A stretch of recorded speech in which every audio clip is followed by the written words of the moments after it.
Honorable members, a very pleasant occasion. Oath or affirmation, Secretary General.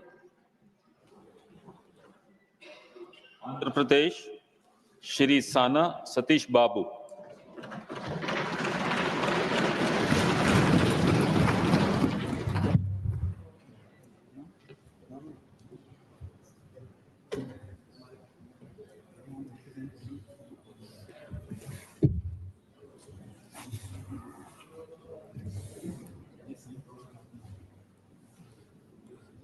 సానా సతీష్ బాబును నేను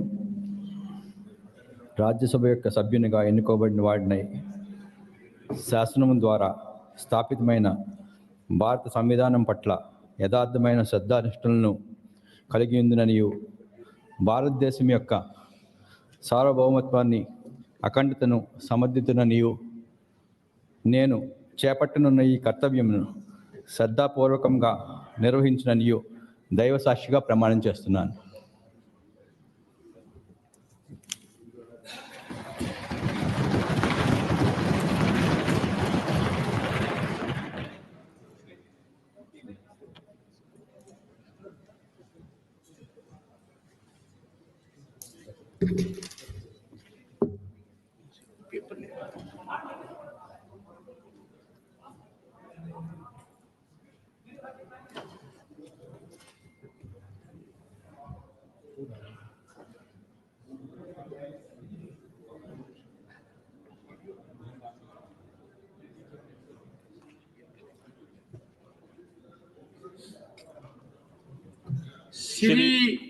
Shri Mastan Rao Yadav Bida.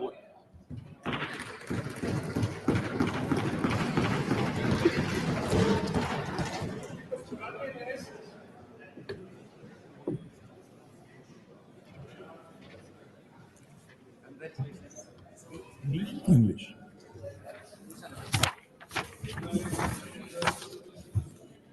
I, Bida Mastan Rao Yadav, having been elected a member of the Council of States, do swear in the name of God that I will bear true faith and allegiance to the Constitution of India as by law established, that I will uphold the sovereignty and integrity of India, and that I will faithfully discharge the duty upon which I am about to enter.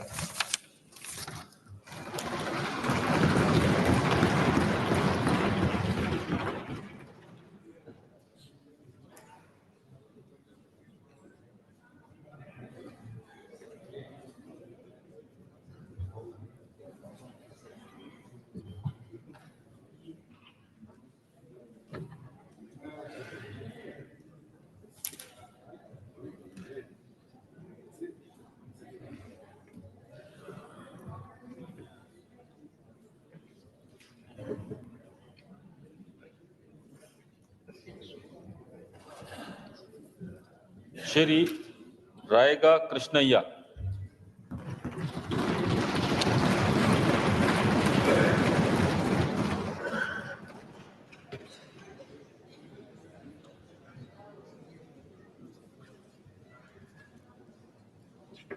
He is my friend, sir, who has been snatched away.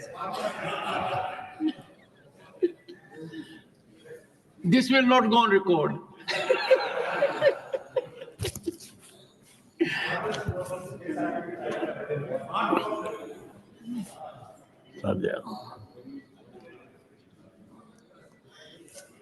యాగా కృష్ణయ్యను నేను రాజ్యసభ యొక్క సభ్యునిగా ఎన్నుకోబడిన వాడనై శాసనం ద్వారా స్థాపితమైన భారత సంవిధానం పట్ల యథార్థమైన శ్రద్ధానిష్టలను కలిగిందుననియు భారతదేశం యొక్క సార్వభౌమతను మరియు అఖండతను సమర్థించుననియు నేను చేపట్టనున్న కర్తవ్యము శ్రద్ధాపూర్వకంగా.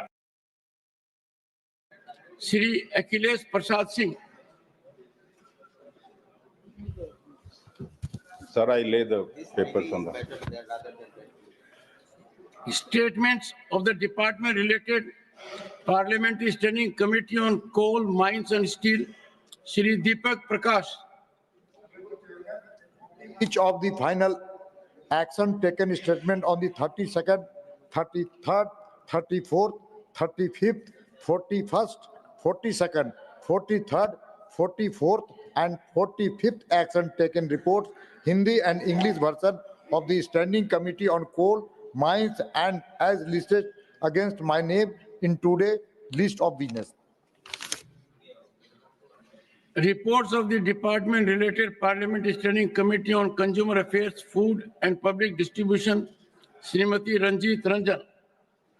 धन्यवाद अध्यक्ष जी। मैं आपके माध्यम से मैं आज की कार्यसूची में मेरे नाम के समक्ष यथा सूचीबद्ध उपभोक्ता मामले, खाद्य और सार्वजनिक वितरण संबंधी स्थायी समिति के 5वें और 6ठे प्रतिवेदनों की एक प्रति अंग्रेजी और हिंदी संस्करण सभा पटल पर रखती हूँ। धन्यवाद। Reports of the department-related Parliamentary Standing Committee on Labour, Textiles and Skill Development, Shri Naresh Bansal. माननीय सभापति जी, मैं आपकी अनुमति से श्रम, वस्त्र, कौशल विकास संबंधी संसदीय स्थायी समिति के श्रम और रोजगार मंत्रालय के अनुदान मांगे 24-25 के संबंध में पहला प्रतिवेदन, वस्त्र मंत्रालय की अनुदान मांगे 24-25 के संबंध में दूसरा प्रतिवेदन और कौशल विकास और उद्यमता मंत्रालय की अनुदान मांगे 24-25 के संबंध में तीसरा प्रतिवेदन हिंदी और अंग्रेजी में एक प्रति सदन के पटल पर रखता हूं। Honorable members, I have to inform members that a communication has been received from Shri Sibu Soren, member stating that he is unable to attend the sittings of the current 266th session of Rajya Sabha from 25th November to 20th December 2024 due to medical ground. Does he have the permission of the House for remaining absent from 25th November to 20th December 2024 during the current 266th session of the Rajya Sabha? Permission to remain absent is granted. We wish him well, speedy recovery. Honorable members, I have received 2 notices under Rule 267. As the House had already decided that these 2 days will be devoted for discussion on Constitution, I appeal to the members not to press them. Thank you. Honorable members, today we commence a 2-day commemoration of a defining moment in our nation's history, the 75th anniversary of our Constitution's adoption on November 26, 1949. This milestone invites us not to just celebrate, but to deeply reflect on our journey and chart our path forward. This Constitution has been the bedrock of the world's largest democracy, testament to the profound wisdom of its architects and the resilience of our democratic spirit. Let our deliberations in this House over the next 2 days reflect the gravity of this occasion. May our discussions strengthen the bond between our parliamentary institutions that seek to serve 1.4 billion people, fructifying their expectations and aspirations. As we look ahead to 2047, when India marks centenary of its independence, let our debates illuminate the path forward towards our vision of Viksit Bharat. Now, Srimati Nirmala Sitharaman to raise the discussion on the glorious journey of 75 years of the Constitution of India.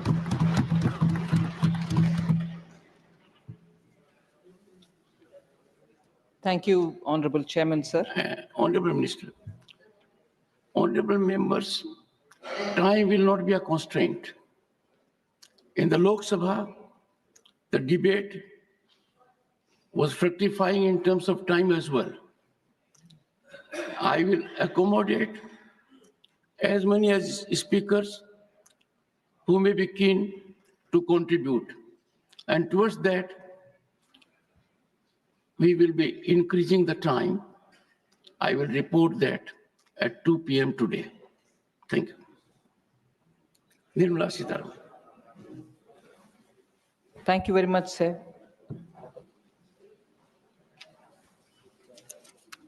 So let me first start by thanking the Honorable Prime Minister, the Leader of the House, Shri Jagat Prakash Nadda, my party, and you, the Honorable Chairman, for giving me this opportunity to speak in this discussion, marking the historic occasion of 75 years of our Constitution.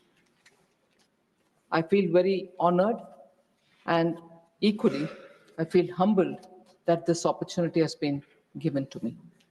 I thank the entire House and seek your indulgence if I come up with some thoughts which I'd like to share, which any member could have a difference of opinion.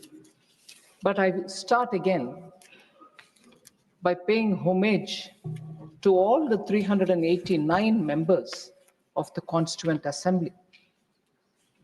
In particular, the 15 women who, in less than 3 years together, took up the arduous challenge and prepared in a very challenging environment the Constitution for India, and which has stood the test of time.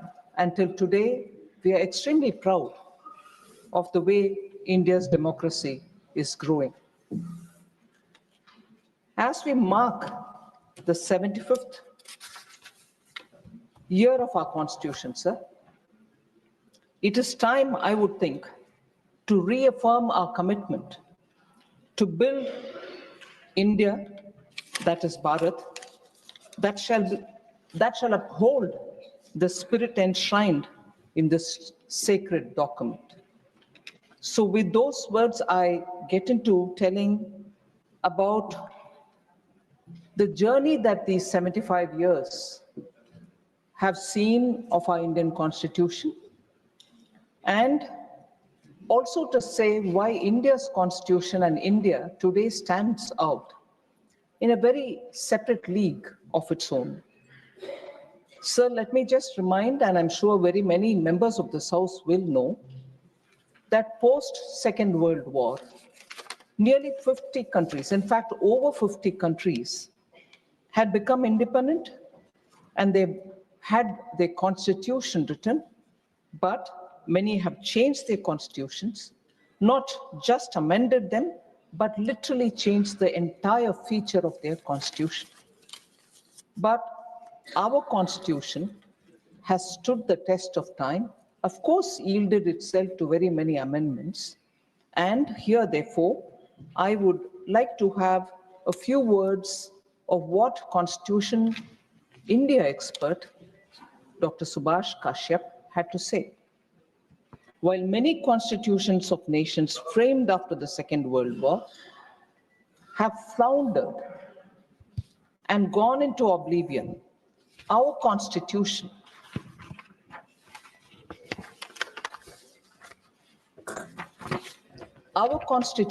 successfully faced many crises and survived.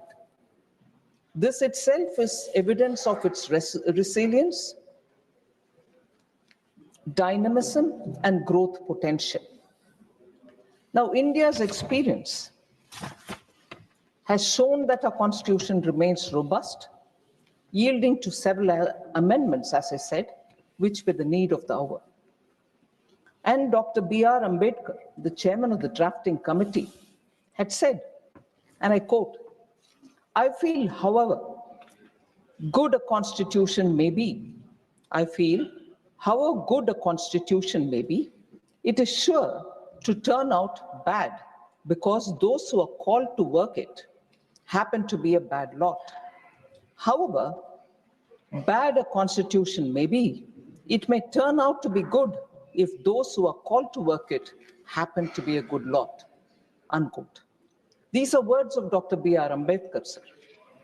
And in this background, therefore, with those words right afresh in our mind, I'd like to discuss about how in the last 7 decades, the living document that our Constitution is, has faced very many amendments.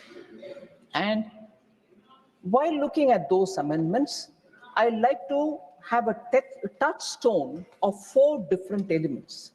One, has the social intent behind any amendment been genuine? And therefore the outcome has been genuine. That's one test I would like to place any amendment on the testing board. Second, I'd like to see if the economic intent and the economic outcome of any constitutional amendment has actually been bona fide and has the outcome helped the society at large. Third, I'd like to test it on the ground of process adopted for it, for the amendment itself. And fourth, the constitutional spirit behind such an amendment. Now, if an amendment can go through these kind of tests, we'll be able to see why India's constitution, going by the words of Dr. Ambedkar, if you had good people who are called to work on it, give good outcomes. If you have, I'm using Ambedkar's words, bad people who are brought to work on it happen to give such outcomes which are discussed. So if I move to talking about those amendments which have gone through these 4 tests, we'll be able to see how the intent and the outcome are justifiable, and people in the history books do write about them. Sequentially, because it is the first ever amendment, I'd like to take about the first Constitutional Amendment Act of 1951. So it's been said, and Honorable Prime Minister, while talking in the Lok Sabha, also referred to the fact that there was an interim government in place between 1947, August 15th. The interim government was there before that as well.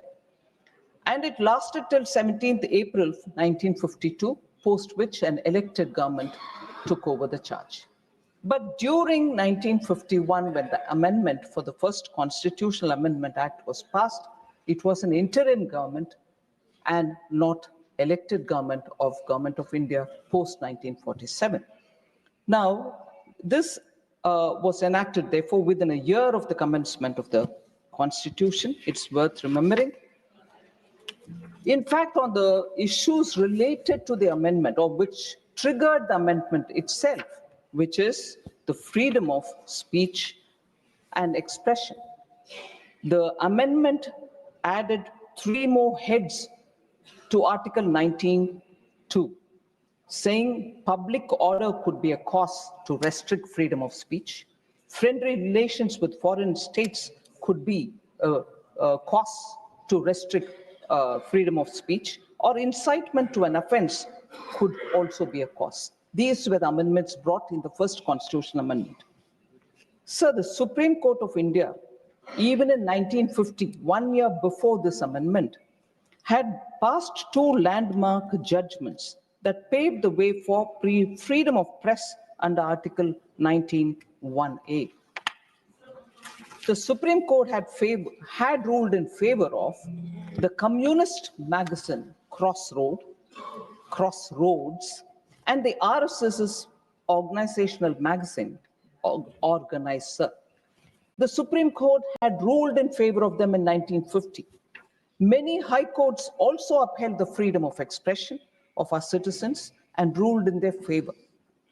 But in response, the interim government thought that there was a need for a first constitutional amendment, and that was brought in by the INC, and it was essentially to curb the freedom. So India, a democratic country, which prides itself even today about freedom of expression, saw the first interim government coming up with a constitutional amendment which was to curb the freedom of speech of Indians. And that is within 1 year of adoption of the Constitution. So, let me say, sir, that is because the first Prime Minister of this country deplored press scrutiny of his government, even as he publicly praised freedom of the press. There was no doubt about it. And he had scrutinized the amending bill himself before approving its introduction in the Parliament. In the Parliament, sir, it didn't go through smoothly at all. The voices which spoke about it, and I will also refer some of the observations made by eminent members, vehemently who opposed it. Sri Shyama Prasad Mukherjee said, you can pass a law, I'm quoting, sir, you can pass a law and say that the entire task of framing, interpreting, and working the Constitution will be left in the hands of Pandit Jawaharlal Nehru, assisted by such people whom he may desire to consult. I would think it was a snide remark saying, oh, you do it all yourself with the people who you choose to have and not with the approval of the parliament. That was the extent to which Pandit Shyama Prasad Mukherjee was upset about this amendment. Sir, he also said, you're treating this constitution as a scrap of paper. You have declared preamble of your constitution that you have done something unheard of in history, that within so short a period of attainment of freedom, you've trusted the people of this country to draft a constitution. You have given a charter of rights to them. Now, Dr. Shyama Prasad Mukherjee says, now you come forward and stab them in the back. You're not working for the benefit of the present generation, but for party ends. But for party ends, unquote. Sir Sri Kameshwar Singh, a member of the Constituent Assembly, also had a lot of comments to pass, and he said, I quote, this parliament, again, is a provisional one, and it cannot be said to be reflecting the will of the people in the way the Constitution wants Parliament to reflect it. For a government or a parliament of this kind, it is highly improper to make such fundamental changes in the Constitution without making any reference to public opinion, and that too at the fag end of the strenuous parliamentary session and almost on the eve of a general election, unquote. So scathing remarks were made, and despite these remarks, Prime Minister Nehru went ahead with the amendment. Kameshwar Singh again goes about to say, do they not show, I quote, do they not show utter disregard for the Constitution when they attempt to amend it simply because some of the laws have been criticized and found invalid by the judiciary?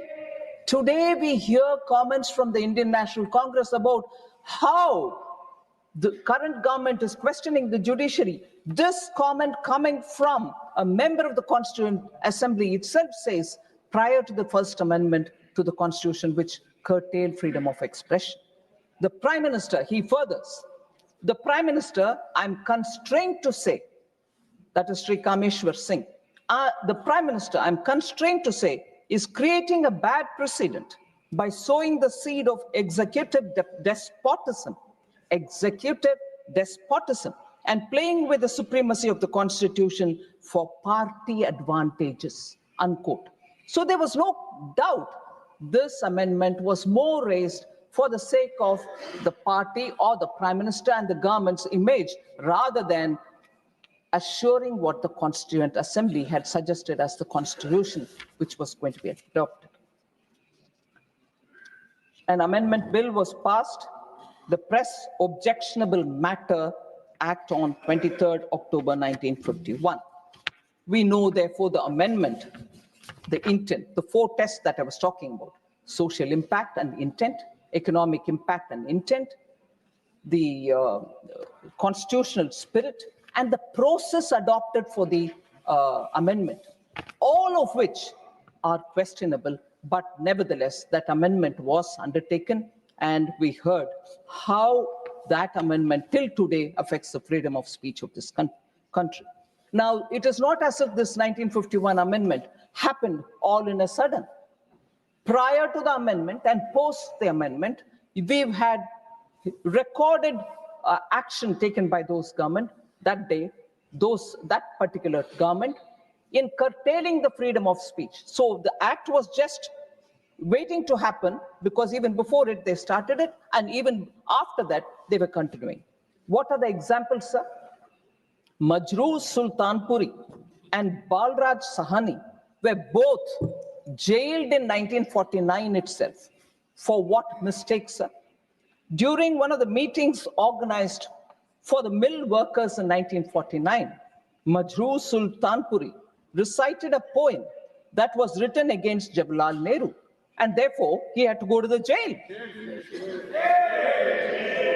Sir, he refused to render an apology for the same and was jailed, therefore, in 1949, along with Balraj Sahni, eminent actor of those days. So that is the level of tolerance. And, today we hold our constitution in our hand, go about it and say freedom of speech. There is sense of fear in the country. Majroor Sultanpuri didn't feel it. Balraj Sahni didn't feel it. But the history repeats when it comes to the Congress party. Sir, Congress's record of curtailing freedom of speech didn't confine it with these two people. Nehru, a political biography which was written by Michael Edwards, in 1975 was banned. They banned also a film called Kissa Kursi Ka in 1975, which was directed by Amritlal Nahata, just because it questioned Prime Minister Indira Gandhi and her son, and also the information broadcasting minister then. They banned also John Dalby's book, Himalayan Blunder, because it spoke about some huge crushing military disaster which happened in 1962, the China War. The details shouldn't come out, and therefore they banned that book as well. So this, and a bit later, 1988, Salman Rushdie's book, Satanic Verses, was also banned.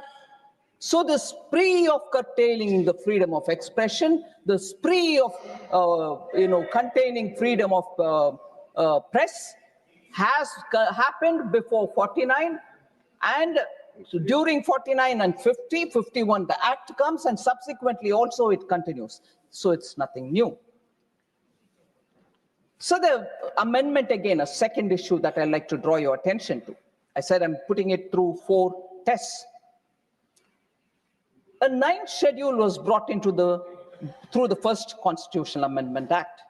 The 9th schedule, sir, is an interesting innovation brought for bypassing judicial review. Why was it brought in? I'm questioning the intent, sir, the constitutional spirit, which is not being respected, and the process which is adopted are part of the test I want every amendment to be put to, so that you know whether it is done with the national interest, or is it done with some economic public good, or if it is brought in because there is a social large good which is required to be obtained. No, the 9th schedule was brought in only because they wanted to bypass judicial scrutiny. Any act incorporated in the 9th schedule became fully protected against any challenge in any court of law under any fundamental right. So even the act declared invalid, even worse, today about everything retrospective we talk, saying no, nothing can happen in retrospective, it has to be futuristic. So prospective is what? Whether it is taxation, whether it is benefits, whether it is any clarificatory note. But here we go, the act declared invalid by a court becomes valid retrospectively after being incorporated into the 9th schedule. That's the extent to which they went, so that they can bypass judicial scrutiny. And Congress speaks about protecting rights and also on judicial independence, sir. It is shocking. Yes, we'll come. I'll come. Please, sir. Jaramji, take your question. The third point, sir. Please. अच्छी debate चल रही है, सुनिए, आपका जब समय आएगा बोलिएगा, please. SC, ST, OBC, come on, people who sat over Kelkar. Sir, the next instance which I would like to put through is amendment being enacted to, again, the judiciary was held in contempt. They had to be committed judiciary, or else they were not respected at all. Another example, sir.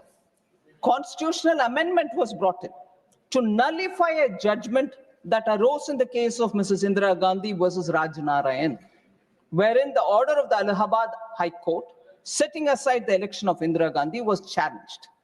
So, during the pendency of this case, in the Supreme Court, the Congress party enacted the 39th Constitutional Amendment Act in 1975.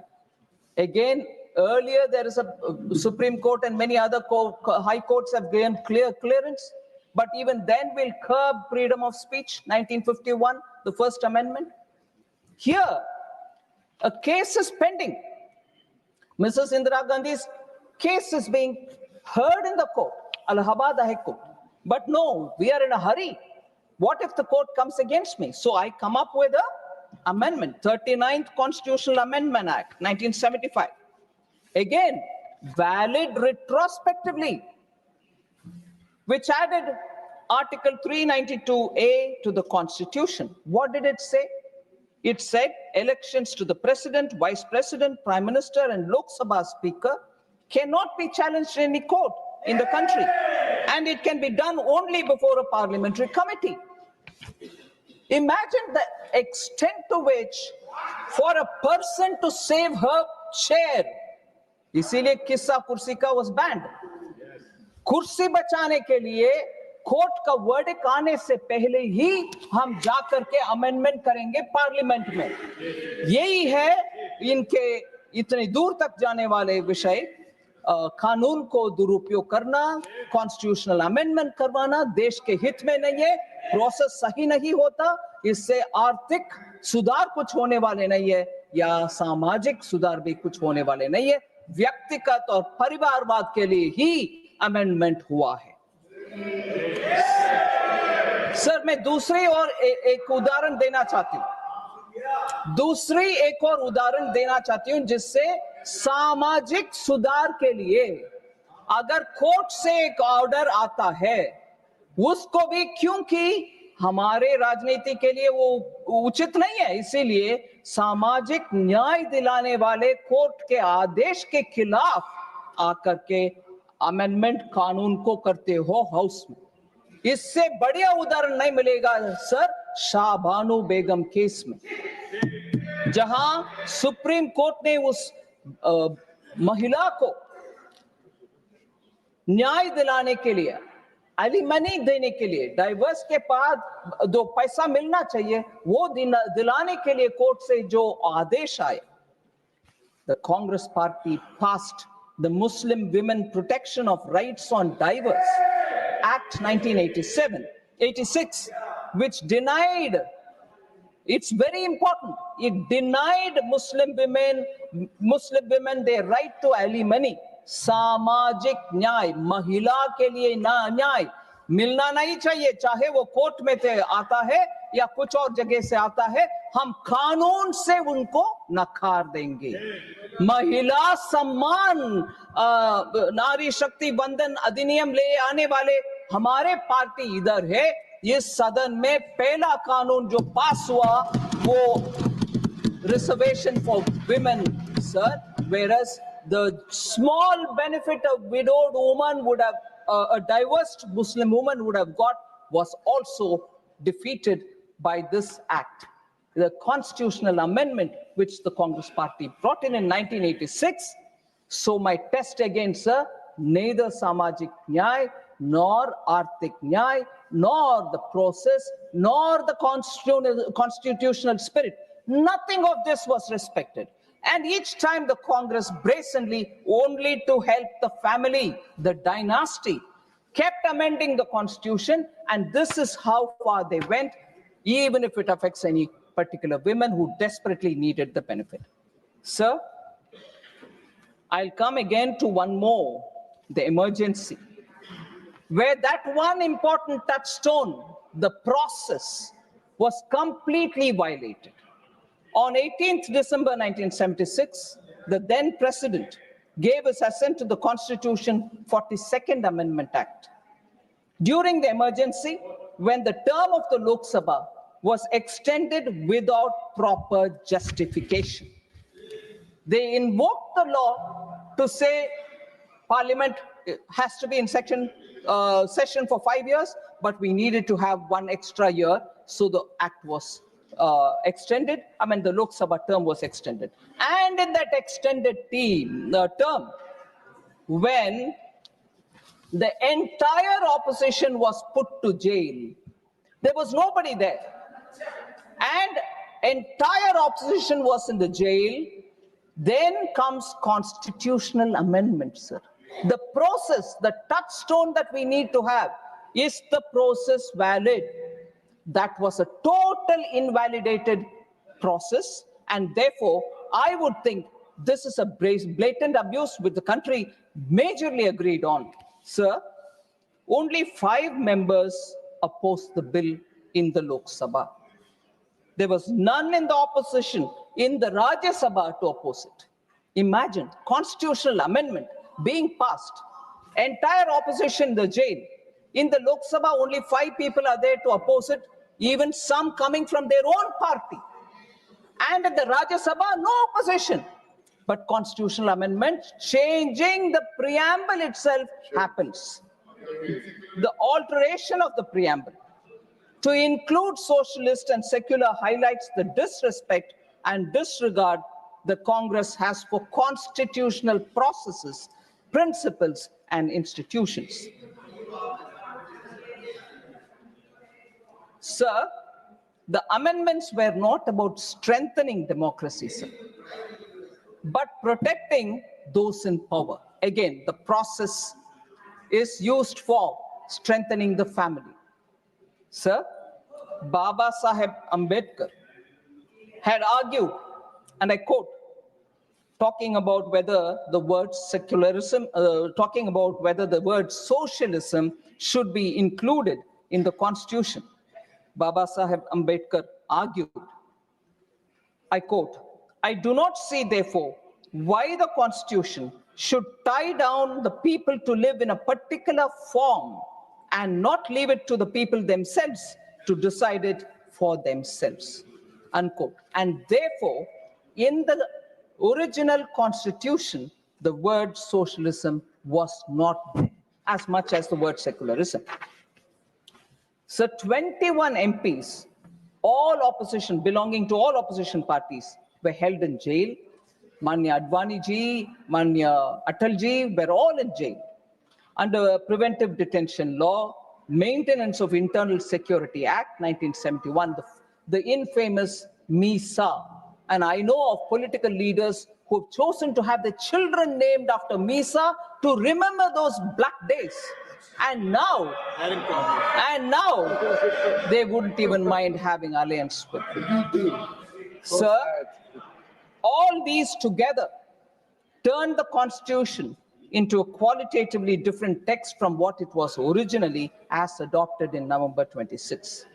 So I'd just like to come here for one observation. Opposition member, respected Jairam Rameshji, refers to the work of Granville Austin with a left-handed compliment saying, we read it, but does anyone in the ruling party read it? Sir, and he says, masterly book. Yes, masterly book. He tells the full story of the amendment carried out till 1980. So I'm starting from 51, and I'm also going on that journey, talking about amendments, their purpose, their intent, their process. Now, since Jairam Ramesh has mentioned it, and there is some Granville Austin's line that I like to quote back to him.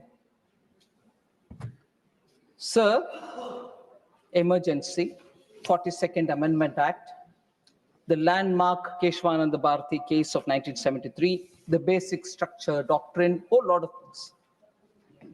In the words of that masterly Granville Austin, I quote, sir, the important constitutional development of the emergency, other than its very imposition, was the enactment of the 42nd Amendment. Austin says this. And he further says, coming in November 1976, the amendment demonstrates the progression of the Prime Minister, referring to Mrs. Indira Gandhi. I really quote again. Coming in November 76, the amendment demonstrates the progression of the Prime Minister and her government without a coherent program other than the protection of her prime ministry to power expressed through fundamental constitutional change. So, unquote. Exactly the point that I'm putting forth about emergency, the way in which 42nd Amendment passed through, how opposition leaders were all in the jail, not one person to oppose in the Rajya Sabha, in the Lok Sabha, just 5 of them speaking against it. When Granville Austin has said this, poor Jairam Ramesh did not mind quoting something else from Austin, but ignored this. Point proves. So the selective. आप बैठ जाएं, माननीय शक्ति सिंह जी आप जगह लें please.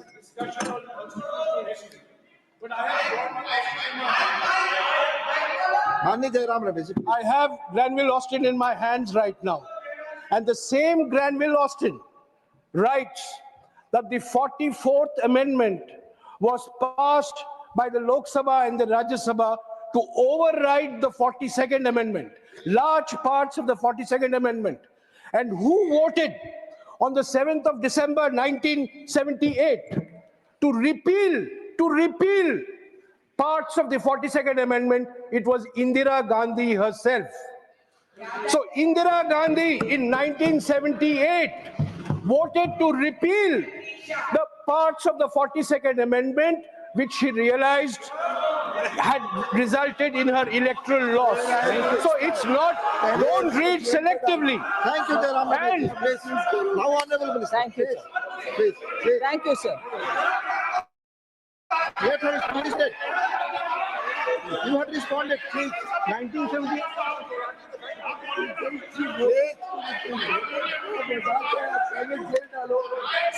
Jairam Ramesh ji, please be brief. Jairam Ramesh ji, please be brief. Sir, मैं आदरणीय रमेश जी का ज्ञानवर्धन करना चाहता हूं कि 1978 में Morarji Desai was the prime minister. Janata party की सरकार थी और जनता पार्टी की सरकार ने 42nd अमेंडमेंट को 44th अमेंडमेंट से हटाने का काम किया और आपको जनता ने हरा दिया था। Shrimati Indira Gandhi was no more the prime minister, and when she was the prime minister, तब उन्होंने हर तरीके से प्रजातंत्र को रोकने का, गला घोटने का काम श्रीमती गांधी ने किया था। जयराम जी, प्लीज। मुझे सुना नहीं, मुझे ठीक तरीके से उन्होंने सुना नहीं। मैंने कहा था 44th अमेंडमेंट आया 1978 में, मोरारजी भाई प्रधानमंत्री थे और 6 दिसंबर 1978 में लोकसभा में इंदिरा गांधी जी ने वोट किया 44th अमेंडमेंट के लिए। यही तो मैंने कहा था। Honourable minister, please. माननीय मंत्री जी,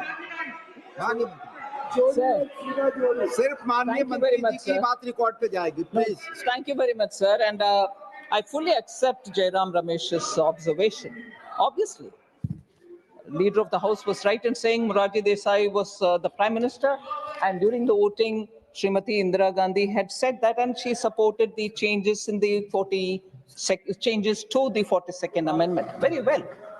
But the idea that I have right from the beginning said is, Der Aya Durust Aya is what the Hindi language gives me. But the fact remains, and I'm glad that she changed her mind. It was such an improper thing to do during an extended tenure of the parliament. And an improper thing, even worse to do, putting the opposition and then seeking a constitutional amendment. So at least in 78, after a massive defeat, which of course later she overturned and won the election and came, that's a process, that's an electoral process. That is the electoral process. And electoral process does teach lessons. Does teach lessons, and Srimati Indira Gandhi learned that lesson. I want to say this to the Congress party today. Srimati Indira Gandhi learned the lesson, and I'm happy Jairam Ramesh says that she stood up to support the amendment Morarji Desai and his government was bringing. But Today's Congress, sir, I'll come to that. Sir, today's Congress is the matter that we need to talk about. But before that, sir, the eminent person who became speaker later on, Shri Mallikarjun, also said some things. These are words which we need to have a recall, because it's important for all of us sitting in this august house to know what the opinions were, and then take the next 75, next 200, next 500 years forward of this constitution. Mallikarjun says, sir, and I quote, "This particular bill brings an almost qualitative change in our constitution structure.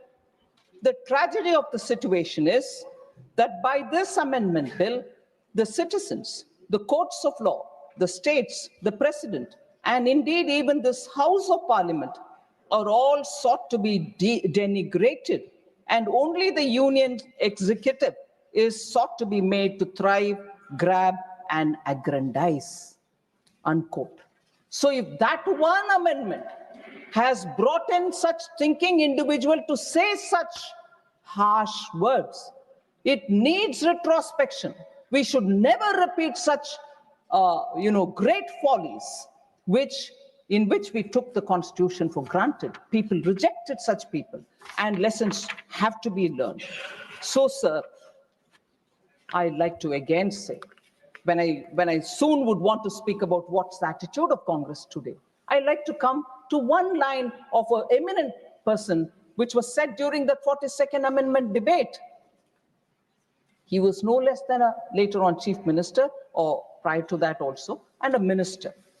But as a Congress MP, Sri C.M. Stephen, an eminent congressman.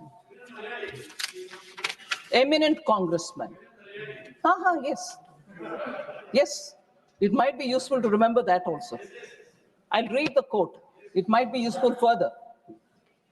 Sir C.M. Stephen, as a Congress MP at that time, says,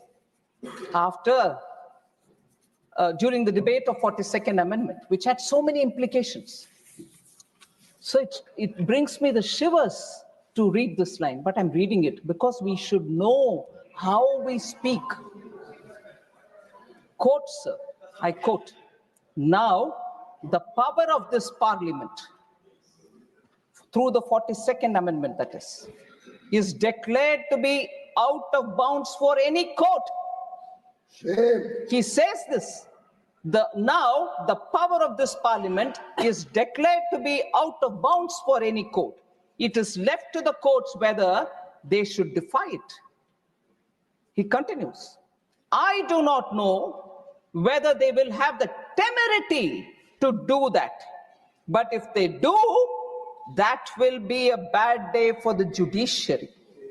The committee of the House is sitting with regard to the inquiry into the conduct of judges. We have got our methods, our machinery." Unquote. Sir, imagine if today one of our MPs would say, anywhere, would say this and say the temerity of the judges, the courts. But no, what we hear from Congress today, oh, you are undermining institutions, you have no respect to the Constitution, you that, you this. Look at this one statement, sir. And during emergency, passing the 42nd Amendment, the attitude of Gamand, the Gamandiya Gadbadhan, even today, but then they spoke that, passing the 42nd Amendment. The people of India didn't forgive this, and that's why they lost miserably. When she conceded to change the amendment, no? Sir, all right, don't beg for concessions like that. All right. Sir, what is today's INC, sir? In the budget session 2022, मैं ये गमंड बदला नहीं है, कम नहीं हुआ, उसको साबित करना चाहती हूँ. Budget session 2022, sir. I'm not taking the name of the Congress leader who's not in this house, but I'm sure this statement will obviously ring a bell to everybody. The judiciary, I quote, the judiciary, the election commission, Pegasus, These are all instruments of destroying the voice of the Union of States, unquote. You heard CM Stephen then, and you just see the statements which are coming. Committed judiciary is what they wanted. The contempt for the judiciary and the constitutional bodies is not new now. And that term was used by one eminent congressman. And that eminent congressman, I'll take his name, sir, because I have to quote him, Shri Mohan Kumar Mangala. He had said that the government will appoint chief justices based on the government's assessment of their philosophy and outlook, telling the parliament in 1973, I quote, certainly, we as a government have a duty to take into consideration, I'm putting it in brackets. Certainly, we as a government have a duty to take the philosophy, the outlook of the judge in coming to the conclusion whether he should or should not lead the Supreme Court at this time. I repeat this quote, sir. Certainly, we as a government have a duty to take the philosophy and the outlook of the judge in coming to the conclusion whether he should or should not lead the Supreme Court at this time, unquote.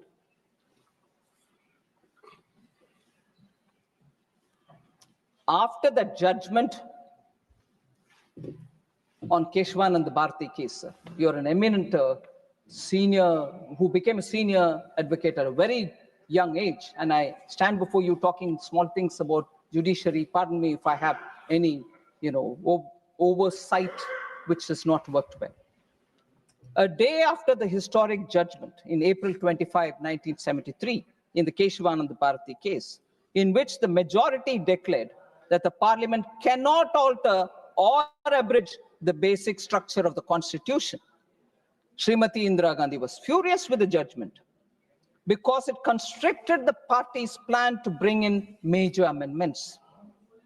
So the three judges, this is what I want to highlight, committed judiciary. If they are not there, we'll do what we want. So the three judges were accorded swift punishment via suppression on April 26, and Justice A.N. Ray, who did not subscribe to the majority decision, was elevated.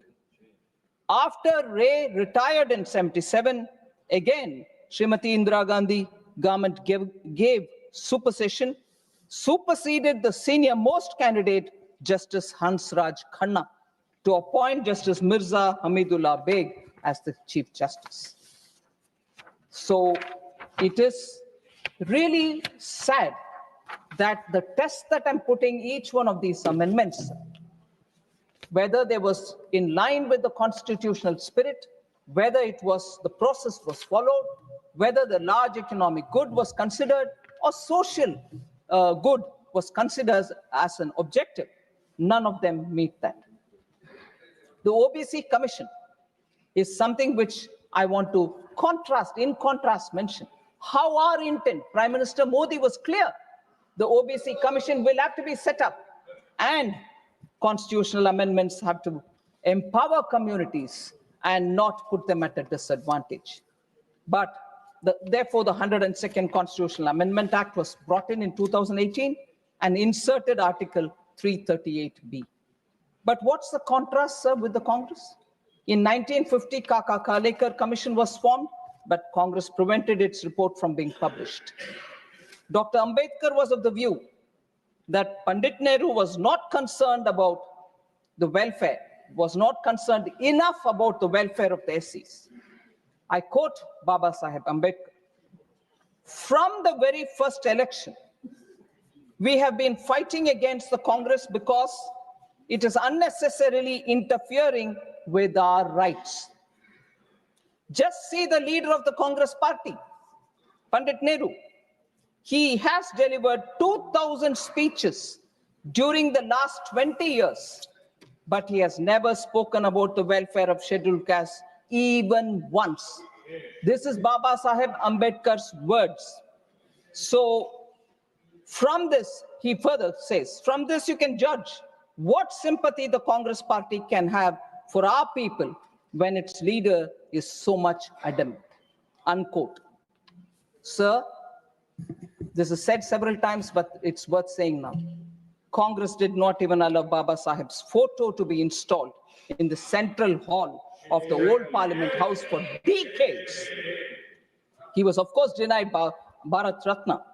Similarly, the Mandal Commission was created to provide reservation for backward classes. But Mrs. Indira Gandhi or even Sri Rajiv Gandhi opposed it, delaying 27% reservation for the OBCs in central institutions. So we are the ones who brought it in, not the Congress. One more interest.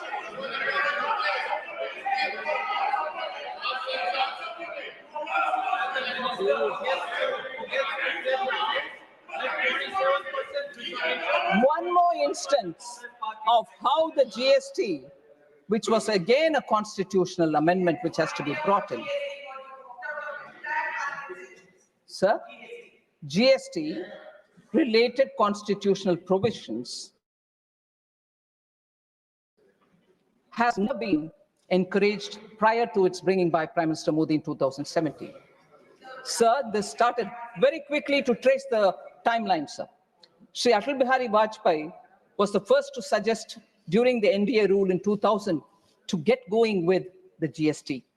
However, the sincere efforts that he made could not realize or could not see the light of the day. And the 10 years after his tenure, led by the UPA, did not much do to get it on board. Sir, within 2 years after the introduction in the Parliament of the GST related 101st Constitutional Amendment Act was passed and ratified by more than 50 states with effect from 8 September 2016. Just the data will tell you, sir, where the Congress party was.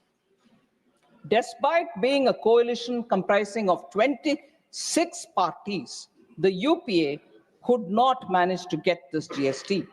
Even Congress-ruled states were opposed for the GST to be brought in. 2012. I'll say that as well. I'll say that as well. That will also be said. 3 BJP-ruled states. 3 BJP-ruled states also opposed. I don't hide facts. 3 BJP-ruled states also opposed, including Gujarat. I'm saying that. Sir,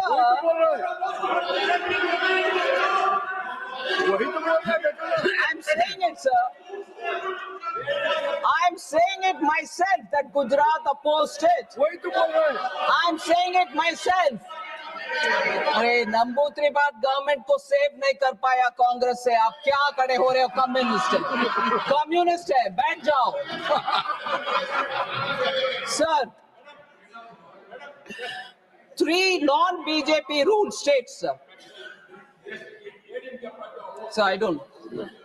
3 non-BJP ruled states. I said about Gujarat, now I'm saying non-BJP ruled states, including Congress-ruled Maharashtra, opposed provisions of the UPA's GST. So if they want to first shout about Gujarat, I'm saying it myself. But please do shout about Maharashtra as well. No, they want to pretend they were all ready. They were not ready. Sir, Congress-led ruling UDF government, all right, in Kerala voiced severe concerns. Okay, sir, left front opposes, UDF opposes, Congress is part of the UDF, but no, they will never say that. One Gujarat is what they want to say. And I'll tell you why Gujarat had to oppose also. So, they could not bring the GST amendment. When we bring it, this is how they would like to shout about it. But I'm sorry. I'm not lying, sir. I'm sorry. I will have to demand a written apology from Shri Jairam Ramesh for accusing me of lying, which I never do. And whether it is parliamentary or unparliamentary, first of all, sir, the chair, I trust you will take care of that. But accusing me of lying is now very clear, runs in the Congress blood. somebody had to go to the court to say sorry.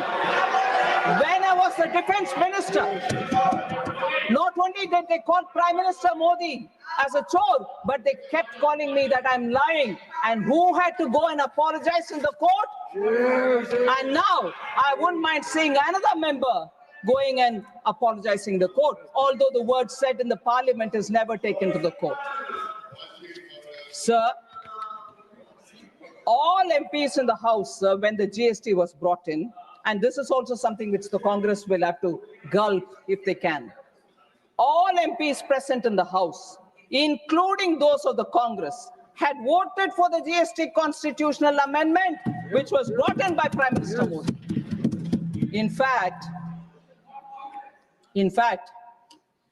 I wouldn't mind if Jairam Ramesh once again calls me that I'm lying, but records of the parliament will say it. Jairam Ramesh wanted to move some amendments, but Dr. Manmohan Singh personally asked him not to do so because of the fine consensus that has been arrived in the GST Council. Yes. Sir, I don't lie, records don't lie. Don't jump in a hurry to accuse me that I'm lying. Sir? I will authenticate it. But you authenticate that I'm lying, please. Honorable Minister. Honorable Minister, it's a fair comment by Jairam Ramesh. You need to authenticate it. Yes, yes. And during the course of the day, when I watched the Lok Sabha debates, I frequently came across, please authenticate. It is started in this house. Honorable Minister. Thank you, sir. I will authenticate. And despite the support given by the Congress in passing the amendment, GST constitutional amendment, you have the Congress leader, again not taking name, goes about calling the GST a Gabbar Singh tax. Sir, and therefore, about amendments, I have said some words. Now I just want to Honorable highlight... Minister, but if some Gabbar Singh comes and files a suit, then? Sir? If some Gabbar Singh in the country comes forward, oh yes, that I have been defamed, then? That's right, sir. And the problem, sir, when GST matters come, I will sometime again speak as much as I've done it earlier. Congress ministers are sitting and arguing about rates, sir, that they will not know. The GST Council, Congress finance ministers are also sitting and talking about it. So we are marking the Constitution 75th year. I want to just remind again something very, very quickly, sir. When 75 years of Indian independence was marked in 2022, Prime Minister Modi had celebrated it in the name of Azadi Ka Amrit Mahotsav. Throughout the country, every state government participated. Every state government also picked up all the freedom fighters, known, unknown, all of them were celebrated, and there was a lot of discussion all over the country. And recently, sir, Prime Minister also spoke about the 11 oaths that we need to take in the Lok Sabha when he spoke. And in 2022, from the Red Fort, he had announced how Panch Pran, meaning we need to get out of that Gulami Mansikta. We have to get over that and look forward to building this country and taking it forward and so on. But 75 years of Indian independence, Azadi Ka Amrit Mahotsav, 75 years of the Constitution, we are having these wonderful debates in the two houses. Every 25 or 50 years are celebrated, sir. I'd like to remind as to what was the celebration when in 25 years of Indian independence, what did we do? So I'm contrasting this. When the completion of the 25 years happened in 1973, sir, when in 1973, how was it celebrated, sir, 25 years of independence? There was a time capsule. A time capsule was interned, a Kal Patra was interned in the Red Fort.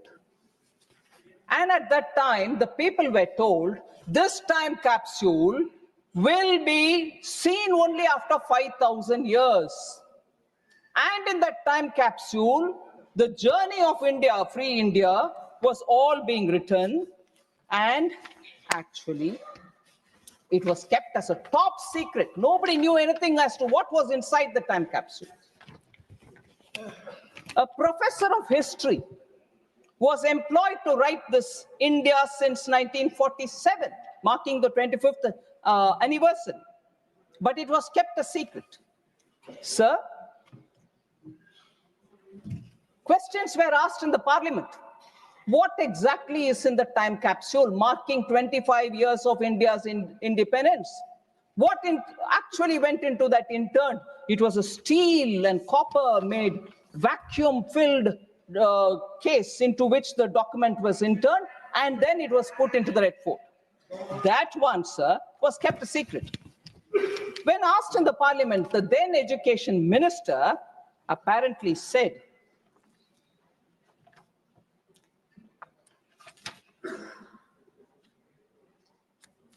and I'm reading from the book published by an eminent parliamentarian, Ira Sejian. He puts in his book as to what was the reply given by the education minister then.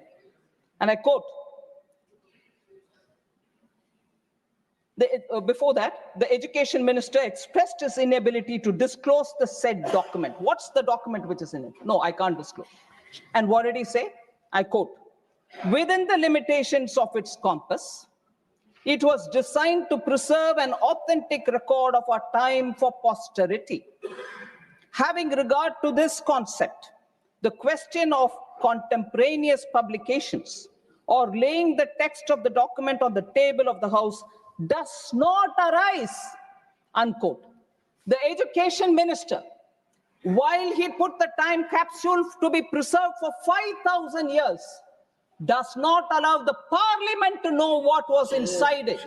That is 1973, 2 years before the emergency was brought. This kind of an operation in stealth happened, marking 25 years of India's independence, and the parliament should not be informed. That was the line the education minister gives. Even worse, sir, I just want to highlight what was said about Sri Atal Bihari Vajpayee in that capsule content. I'd like to say, and I quote from the book, sir, the BJP of Atal Bihari Vajpayee is described as, says the author, and I quote, Jan Sangh People's Party is a militant orthodox Hindu party opposing the concept of secular state, unquote. This is what is being said about Atal Bihari Vajpayee in the capsule, about which they don't say in the House. They didn't say it in the House. Even worse, sir, if that is the record for first 25 years of independent India, which has to be preserved for 5,000 years, look at what has been said. C. Rajagopalachari, there was no reference.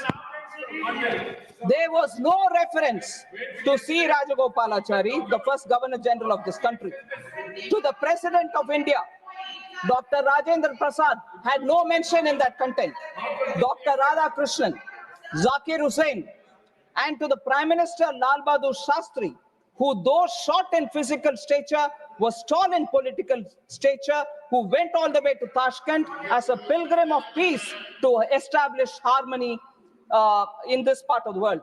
Don't you think this author, who's a parliamentarian, asks, don't you think that such names deserve to be inscribed in the historical document of our country during the period of the first quarter century of Indian independence, unquote. So that's the level of secrecy about even members of parliament, about eminent leaders of different political parties, and sly comments were all packed up in that.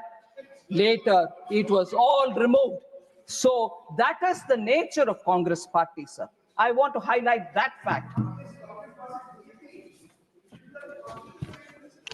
Sir, The names missed out is something which shocks the country, but that was the level to which the party went in the arrogance with which they were trying to rule. So the constitution and the misuse is what I'm talking about here. Sir, one more thing, again, on the economic impact of such amendments which they bring in. It's a test for every one of us, whether it is one amendment today or another amendment tomorrow. Does it have an economic intent for the larger economic good, social intent, process, constitutional spirit? Let's see, let's test each one of our acts, the amendments that we bring in, and then decide whether what we are doing is right. Sir, the Soviet model, which the Congress party copied under Prime Minister Nehru, continued with Indira Gandhi, was a model which did not do any good to this country, sir. See Rajagopalachari, the socialism, that socialism was refashioned as Mahal Nobis model, the central command and control structure, the license quota, Raj, were all part of this. And in that, C. Rajagopalachari writes, sir, to the Prime Minister. He says, in an open letter, he says, Nehru came to Madras on Tuesday with all the paraphernalia of Prime Minister of India and attempted to, in a speech, talk about Rajagopalachari and his principles. But here, in Swarajya magazine, he publishes it in 1962, February 17, and I quote from that article. I want an India clear of the atmosphere of fear in which it is now enveloped, 62, where honest men engaged in difficult tasks of production or trade can carry on their occupation without fear of ruin at the hands of officials, ministers, and party bosses.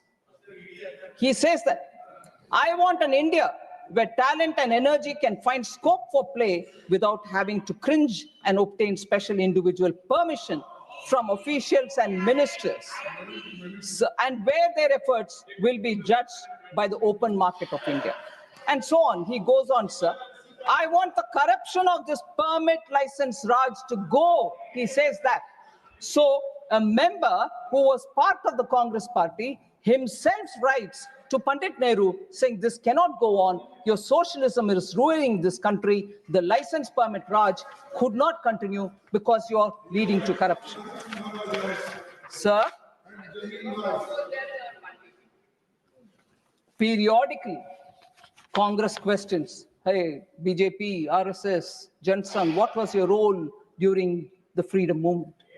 We all know it and we've said it, but I want to ask the Congress, what is your role in the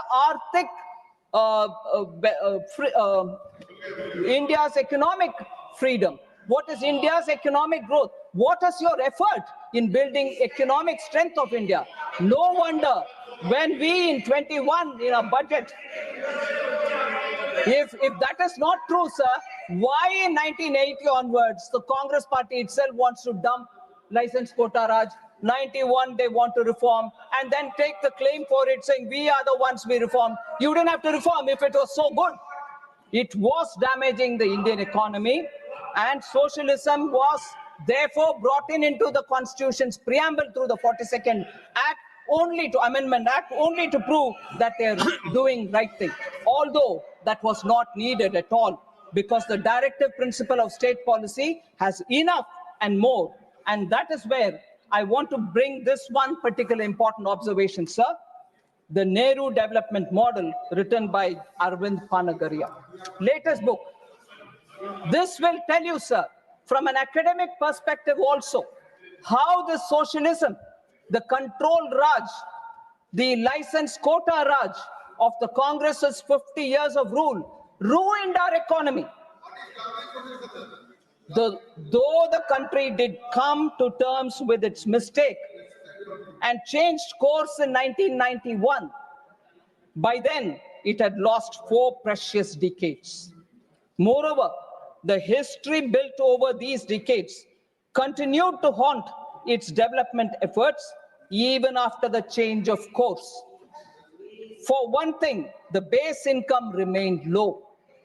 given that the opportunity to grow rapidly had been missed in early decades. Therefore, even an acceleration in growth to 7 to 8% range on a sustained basis could not deliver genuine prosperity for another few decades.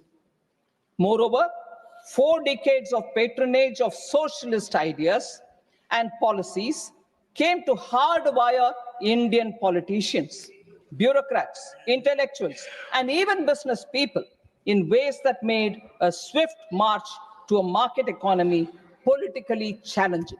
That's the reality of the policy of the Congress party, which they themselves came, we've reformed the country. They baggaged the country in 50 years, and later they wanted to claim that they are reforming and bringing prosperity to this country, which is not true. So therefore, sir, when Prime Minister Modi gives a call that Arthik, first of all, sir, with all this socialism, 42nd Amendment to changing the preamble, the much promised Garibi Hatao has not delivered by them. If it's not been delivered by them, what did that socialism do to us?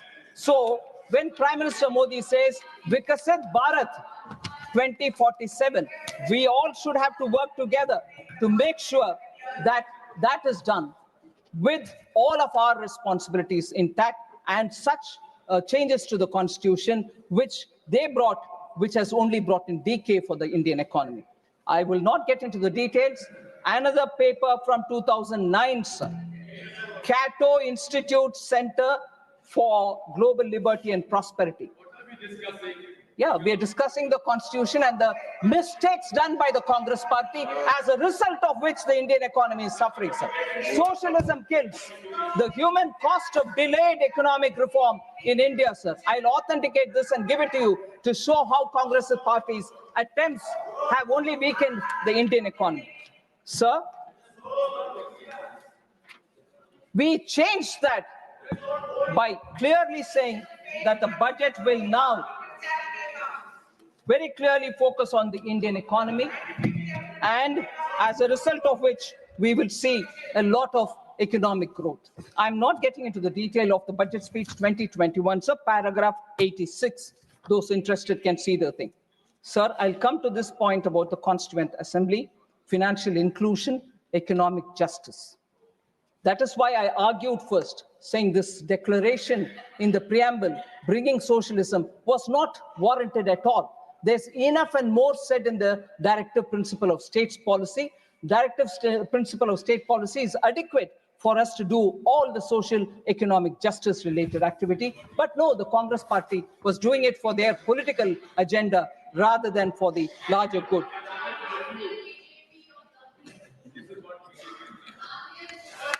Sir, I like to say, sir, Ambedkar, sir, Dr. Ambedkar says on 19th November 1948, our objective in framing the Constitution is really twofold. Ambedkar says, sir, to lay down the form of political democracy, to lay down that our ideal is economic democracy, and also to prescribe that every government, whatever is in power, shall strive to bring about economic democracy. And a very clear, the directive principle, Dr. Ambedkar says this, the directive principles have a great value, for they lay down that our ideal is economic democracy, unquote. And this is exactly what Prime Minister Modi is doing.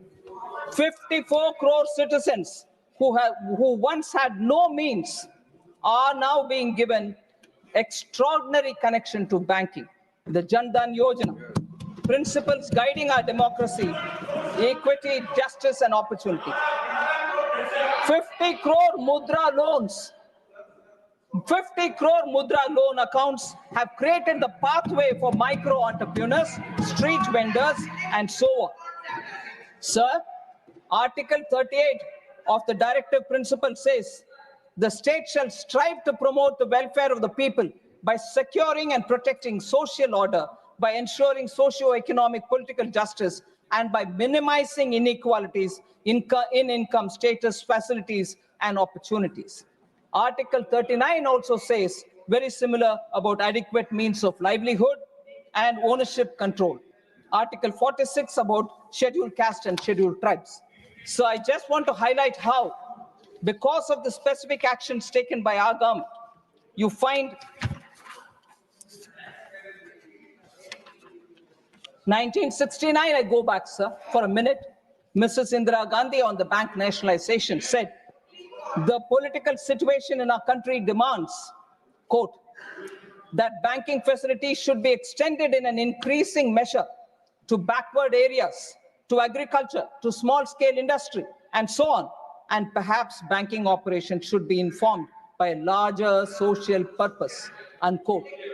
But in spite of introducing socialism into the preamble, they did not achieve any of what Mrs. Indira Gandhi justified for bringing nationalization of the banks. They paid only lip service, sir. By 2011, census data reveals that less than 60% of Indian households had access to banking service. Bank accounts, sir, zero balance accounts were only 10.3 crores.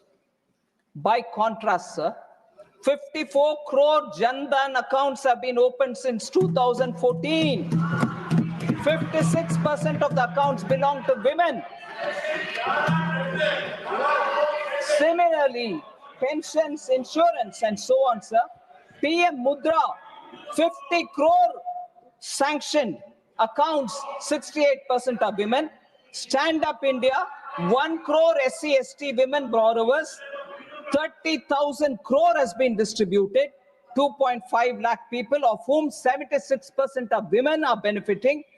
PM Swanidhi, sir, 50,000 rupees loan is given to 67 lakh street vendors, of whom 45% are women, 42% are OBCs, and so on.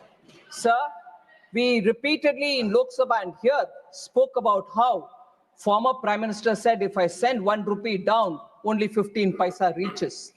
By bringing in technology and using DBT, Prime Minister Modi made sure that accounts will receive, the beneficiaries will receive their money directly into their account.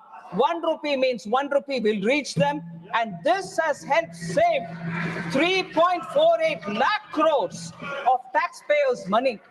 These are very important to say that directive principle of state policy, which has even more things for all of us to do, can bring in poverty alleviation, but not the Nara Garibi Hatao, which delivered nothing on poverty. So lastly, I'll pay my respects to the women who were part of the constitution makers. As I said, 15 out of 385 members were women.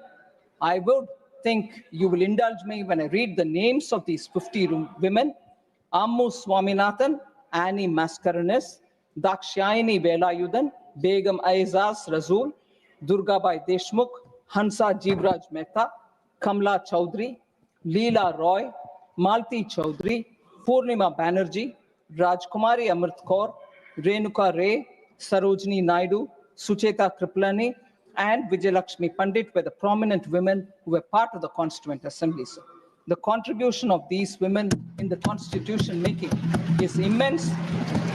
I know after that, Pandit Vijayalakshmi Pandit scaled heights in diplomacy. Rajkumari Amit Kaur became the first woman to be a union cabinet minister. Durgabai Deshmukh was the founding member of the Planning Commission. Annie Mascarenes and Renuka Ray served as ministers in their respective state governments. Sarojini Naidu and Sucheta Kriplani went on to become first female governor and chief minister respectively. So I also appreciate the immense role played by the All India Women's Congress, who have done extremely good work, Women's Conference, All India Women's Conference. And these women were all celebrated during Azadi Ka Amrit Mahotsav, which we celebrated from 2022. The last observation I'd like to make, sir, it is very interesting that in this house, the first act that we passed is the reservation for women, which was the new act passed in the new parliament. I'd like to reiterate that Bharatiya Janata Party, my party, has always been committed for women and women's participation in politics. Even as early as 1994 in Vadodara National Convention, the BJP very clearly passed that seats must be reserved for women in both parliament and state assemblies. In 1994, sir. Then in 1998, BJP reiterated its commitment for women reservation by introducing it in the Lok Sabha. July 2003, BJP in its national executive in Raipur also passed a resolution to give reservation. 2007, BJP national executive approved 33% reservation for women.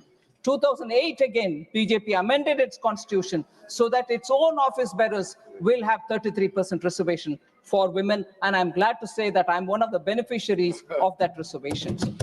And BJP has consistently supported women's reservation. In Rajya Sabha 2010, sir, I remember late Shri Arun Jaitley supported passionately to pass that. And in Rajya Sabha it was passed. But curiously, why that didn't go to the Lok Sabha, no one knows. And in the Lok Sabha, I think it was for reasons better known, but what was said in the public was some of the alliance partners were not favoring, and therefore the Indian National Congress did not have the courage to take it into the Lok Sabha at that time. BJP's Sankalp Patra of 2014 supported women's reservation. And again, Sankalp Patra before the 2019 election also very clearly supported. But I want to highlight the fact, sir, that in 84-89, Shri Rajiv Gandhi had 426 members in the Lok Sabha and 159 members in the Rajya Sabha. They did not have the conviction to pass the women's reservation bill at that time. Very clearly, they have been anti-women always. Shah Banu case is a very clear example. Sir, I would highlight the fact that although the credit is being taken for the Panchayat Reservation Act by Shri Rahul Gandhi and the dynasty, it was not him. It was P.V. Narasimha Rao who brought it and passed it on. But even then, it was only a lip service because no financial powers were given. Now, Honorable H.D. Deve Gowda ji, who former Prime Minister, is not here, but in 1996, there was during his time, the reservation bill was brought in. Nothing was supported by Congress at that time. Atal Bihari Vajpayee ji in 98, in 99, in 2002, 2003 brought it. No, the Congress wouldn't support. But the Congress's memory is very weak that they didn't support any of the bill all the time, whether it was Deve Gowda ji or whether it was Atal Bihari Vajpayee ji. And then in 2008, even Dr. Manmohan Singh faltered. They managed to pass it in Rajya Sabha, which I said a minute ago, but did not go to the Lok Sabha for fear of their alliance partners threatening to walk out of the alliance, and they didn't want to lose power, but they wanted to save the kursi only, and therefore did not do justice to the women. Whereas Prime Minister Modi and BJP, from the beginning, stood by women, made the first change in the party, and brought the reservation bill here. And therefore, if anybody is committed to the constitution, it is BJP, Prime Minister Modi, and this government. And therefore, people who are walking with a book in their hand, constitution, sometimes not knowing that inside there are Kora Kagas, nothing printed. They're not even opening it to see whether it is there. But they're walking around with this book, should know that they are the ones who repeatedly have failed the cause of the constitution of India. Thank you very much. Honorable members, to accommodate members willing to participate in the discussion and ensure sufficient time, if the House agrees, the lunch hour may be skipped today and tomorrow. And if required, I will take a call to increase the time further. Honorable Leader of the Opposition, Shri Mallikarjun Kharge.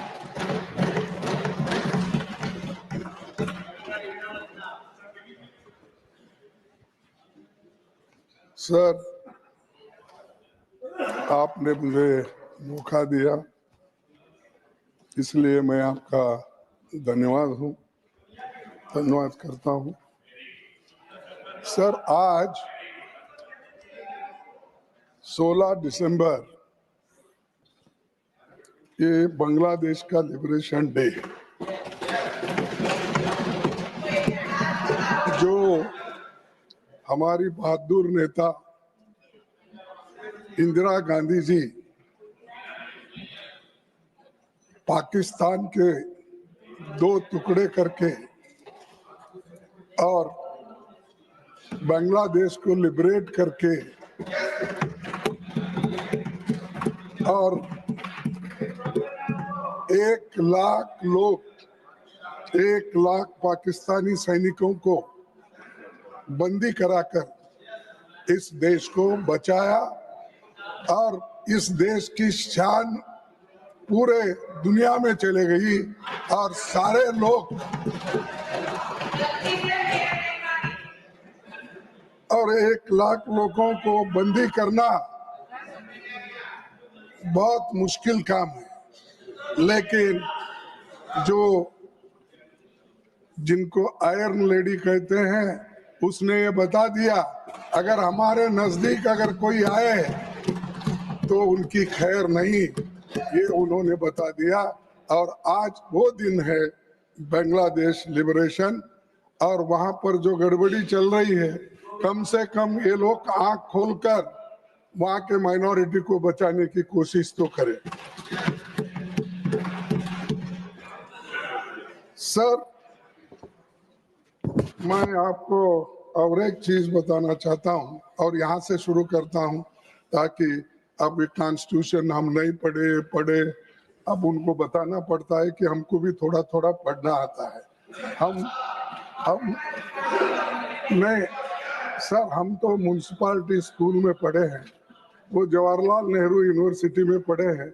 निश्चित है कि उनकी अंग्रेजी भी अच्छी हो सकती है, उनकी हिंदी भी अच्छी हो सकती है और सभी कुछ अच्छा हो सकता है, लेकिन उनके करतूत क्या है अच्छे नहीं। सर, मैं आपसे ये कि यहाँ है क्या तो रहेंगे, वो बाद में जवाब देंगे। सर, एक आपको शायरी सुनाना चाहता हूँ अहमद फराज